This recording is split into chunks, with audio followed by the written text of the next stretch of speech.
let me introduce you to the root word tanim. What's that? Well, stick around and find out.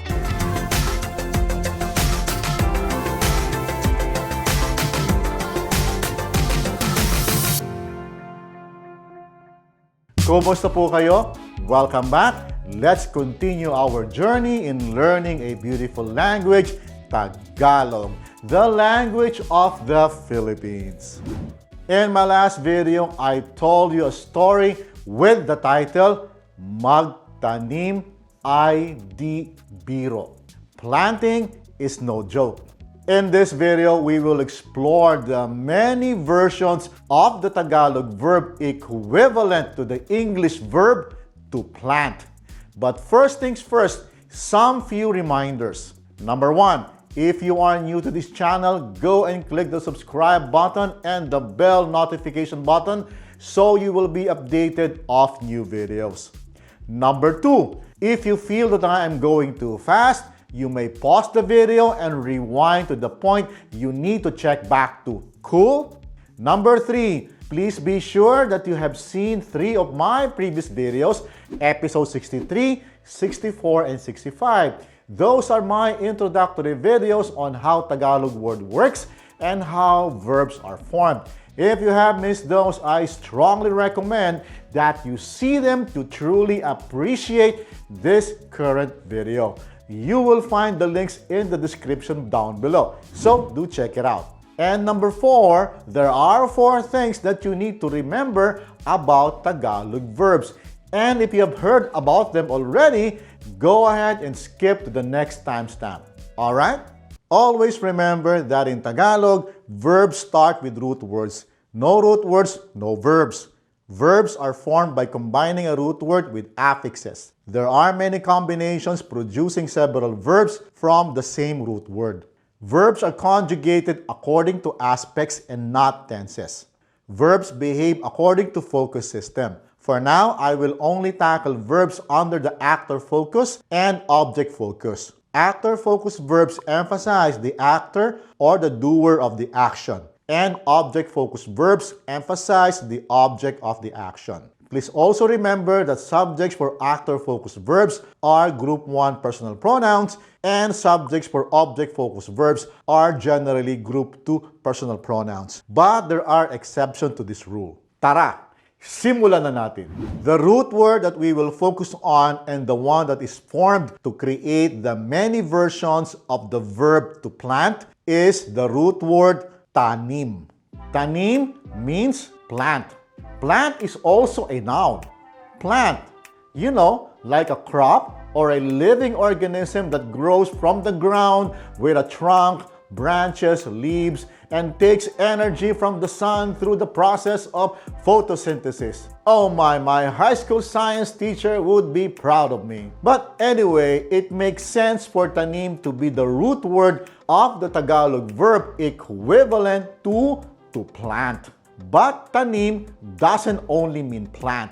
It also means ingrained or a firmly fixed habit, belief, or attitude of a person. I will explain more of this later. The root word tanim is the first of 2 imperative forms that are used to command someone to plant a crop. Tanim, plant.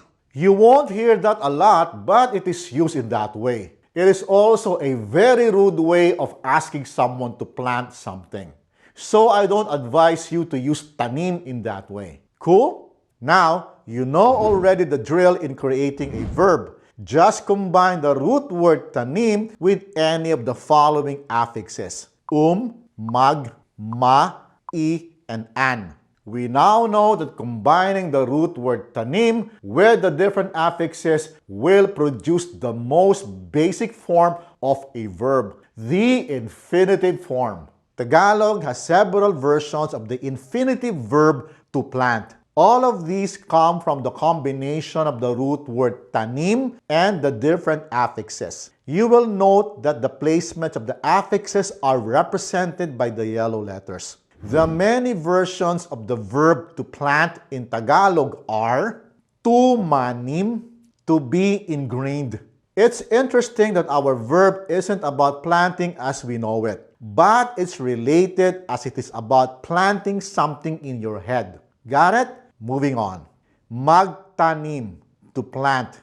Interestingly again, MAGTANIM is also a gerund or a verb that functions like a noun, like MAGTANIM ay di biro. Planting is no joke. Cool?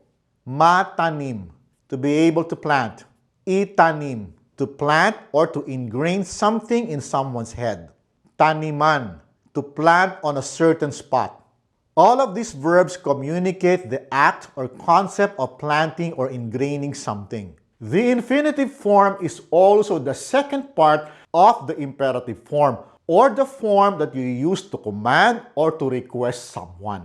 Well, except for TUMANIM, it doesn't have an imperative form. For the rest, we will use them in simple sentences. Let's take a look at the second form of the imperative form. Here are some examples. Magtanim ka, plant. Magtanim ka ng halaman, plant, or plant a plant. Both sentences are translated the same way. Magtanim ka is like, go ahead and plant, which is assumed to be a living organism that will grow into a fully grown plant, like planting a seed. Magtanim ka ng halaman is more specific. Go ahead and plant a, what else? A plant, or any living organism that will grow into a plant, like planting a seed, which is exactly what the first sentence also means. Magtanim kayo ng palay, plant rice. Like the previous example, this is specific. Magtanim kayo ng palay. Go ahead and plant rice. Nothing else but rice. Cool? Moving on. Itanim mo, plant. What's the difference between this one, itanim mo, with the previous one, magtanim ka? The difference is in the focus. The previous verb, magtanim, is an actor-focused verb. As such, the focus is on the actor or doer of the action. Itanim is an object-focused verb. As such, the focus is on the object, which in this example is missing. In the context of the example, it is assumed that the speaker and the listener both understand what is being talked about, the missing object of the sentence. The next example will better show what I mean. Itanim mo ang binhi ng mangga. Plant the mango seed. The emphasis is on binhi ng mangga, the mango seed, and no other seed of any other plant. Got it? Itanim ninyo ang bulaklak. Plant the flower. Similarly, the emphasis is on ang bulaklak, the flower, and no other plant, just the flower. Ayos ba? Now, let's talk about tanim, to mean, to ingrain. Let's go. Itanim mo sa isip mo. Ingrain in your mind. Itanim mo sa isip mo na di na siya babalik. Ingrain in your mind that he or she will not come back. In a sense, in these examples, itanim is used to tell someone to plant an idea or belief in their head or mind. Itanim mo sa ulo mo na di kayo bagay. Ingrain in your head that you don't look good together. Bagay means many things, but in this example, it means to fit or to look good together. It is often used to describe the appearance of two people, normally a couple, whether they look good together. Di kayo bagay. You don't look good together. Ouch! Itanim mo sa utak mo na wala na siya. Ingrain in your brain that he or she is gone. Wala means none or nothing. Combine it with the adverb na, which means already. You have wala na or gone. Did you get it? Wala, nothing. Plus na, already. Nothing already. So, if something is already nothing, then that thing is gone. Makes sense, no? Now, back to our examples.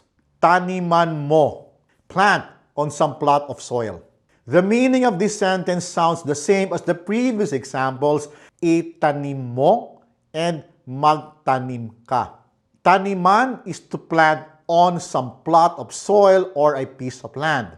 Since this is an object-focused verb, it emphasizes the location of where someone needs to plant something. In this example, the location is missing, and it is assumed that both the speaker and the listener understand what location is being referred to. The next examples will illustrate this verb better. Taniman mo ang paso, plant on the pot. Taniman ninyo ang bukid, plant in the farm. Both are specific in the location. The ang paso and the ang bukid and no other location. There's a lot more to talk about the many verbs equivalent to the English to plant or to ingrain. I will talk more about this subject in the next video with more examples on the past, present, and future actions using different aspects. I hope you catch that. And also, I hope that you will click on the like button. That will help the channel reach more people. That's about it for now. I will see you again soon as we continue our journey in learning a beautiful language, Tagalog. Maraming salamat po at hanggang sa susunod.